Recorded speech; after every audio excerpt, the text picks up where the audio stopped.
ሩታና አብርሽ ተናፍቆ ነበረ። ዛሬ ደግሞ ሽብረቅ ፏ ብለው እየተዝናኑ እየቀበጡ መጡልን ማለት ነው። አቤት ማማር፣ አቤት ወይዘዊ ቤተሰብ ማለት ነው። ሩታና አብርሽ ሁሉ ነገር ያምርባቸዋል፣ የኔ ቀበጦች ማለት ነው። ሁሌ ቀበጡልኝ ማለት ነው።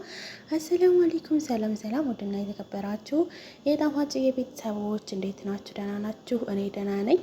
ለዚህ ቤት አዲስ ከሆናችሁ ላይክ፣ ሼር፣ ሰብስክራይብ በማድረግ ቤተሰብ ሁኑ። ላለው እንግዲህ ምንድነው ቤተሰብ መጥቼላችኋለሁ። መቼም ያው አልቀርም እኔ ከነዚህ ፍቅር ይዞኛ ብያለሁ። እሺ እና ሩቲና አብርሽ ደግሞ ፏ ድምቅ ሽብረቅ እንደዚህ ውብ ሆኖ ስለመጡ በጣም ደስ ብሎኛል። ምንድነው እስከ 2 ቀን ድረስ ጠፍተው ነበረ። ዛሬ ግን ያው የዱባይን መዝናኛ እየተዝናኑ እየጨፈሩ ፏ ድምቅ እያሉ አትጠገብ እየጨፈረን እየቀበጠኝ ነው።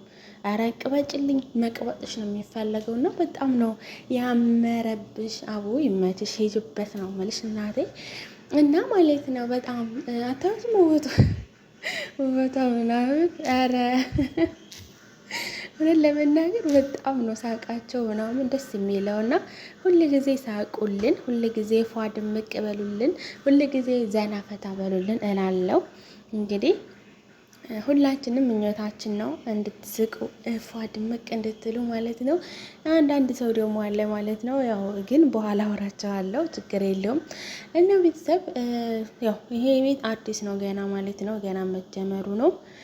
ገባ እያላችሁ ሰብስክራይብ፣ ላይክ እያደረጋችሁ አደራ ሼርም እያደረጋችሁ ያው አበረታቱኝ እላችኋለሁ። ቢያንስ ትንሽ ጊዜ ማለት ነው። በጣም ነው የምወዳችሁ የሩቲ እህቶች፣ እንዲሁም ደግሞ ሌሎችም ሁላችንም ወዳቸዋለሁ። ፈጣሪ ይጠብቃችሁ። ሩቲዬና አብርሽ ወዳቸዋለሁ። ፈጣሪ ይጠብቃችሁ።